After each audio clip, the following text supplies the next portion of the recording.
Hello student, welcome back to our channel. Today we are going to learn R.S. Agrawal 8th class.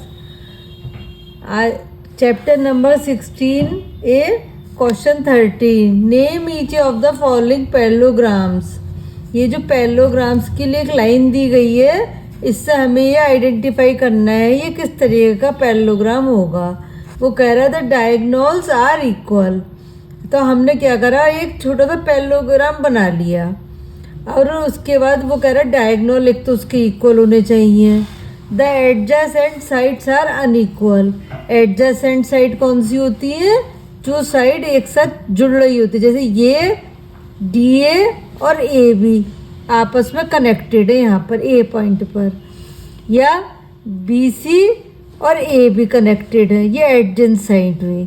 तो ये adjacent side जो है वो कह रहा है अनइक्वल है। जब एडजेसेंट साइड अनइक्वल होती है मतलब ये और ये बराबर नहीं है, लेकिन डायगोनल्स बराबर हैं, तो ऐसी कंडीशन जो है हमारी किस में होती है? रेक्टेंगल में।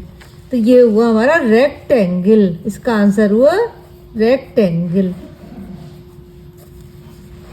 Second question, second part, the diagonals are equal.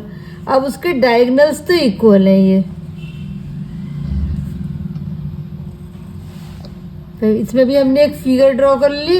And the adjacent sides are equal, कह रहा है एडजेसेंट साइड भी इक्वल है। मतलब ये मैंने क्या बताया, एडजेसेंट साइड वो क्या होती है, जो जो साइड आपस में कनेक्टेड होती है, जुड़ी हुई, जैसे ये और ये जुड़ी हुई है, या फिर ये और ये जुड़ी हुई है, ये और ये जुड़ी हुई है।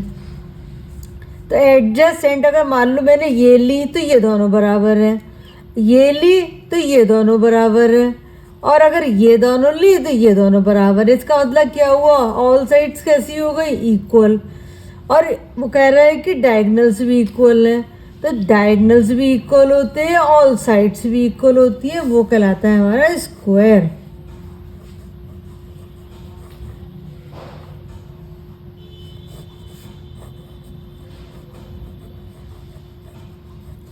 देखिए ऑल साइड इक्वल जो है हमारी रोम्बस की भी होती है हमेशा, लेकिन याद रखना है कि रोम्बस के जो है हमारे डायगोनल्स इक्वल नहीं होते हैं। जिसके डायगोनल्स इक्वल है वो हमारा स्क्वायर होगा। Next, the diagonals are unequal. आगे देखिए क्वेश्चन, डायगोनल्स जो है वो अनइक्वल है, ये आपस में बराबर नहीं है।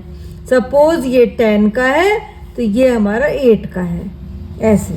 And adjacent sides are equal, लेकिन एडजेसेंट साइड ये एडजेसेंट साइड हुई, ये इक्वल है, ये इक्वल हुई, ये इक्वल हुई, ये इक्वल हुई। एडजेसेंट साइड कौन सी हुई? जो दो साइड आपस में कनेक्टेड होती है। ऐसे करने से सारी साइड आपस में बराबर हो गई।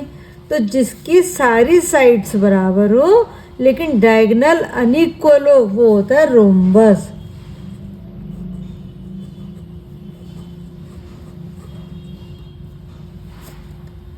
All the sides are equal, सारी साइड्स इक्वल हैं।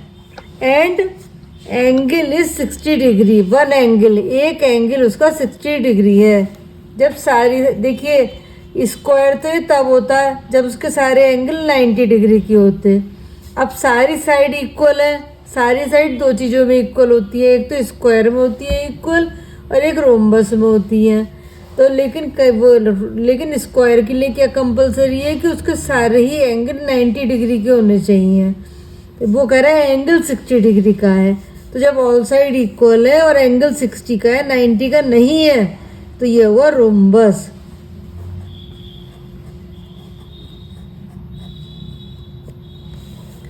ऑल साइड्स आर इक्वल, सारी साइड इक्वल है। And one angle is 90 degree, वो कह रहा है एक एंगल 90 डिग्री का है। सारी साइड इक्वल है, तो सारी साइड इक्वल है और एंगल भी 90 का है, तो वो क्या हुआ? स्क्वायर।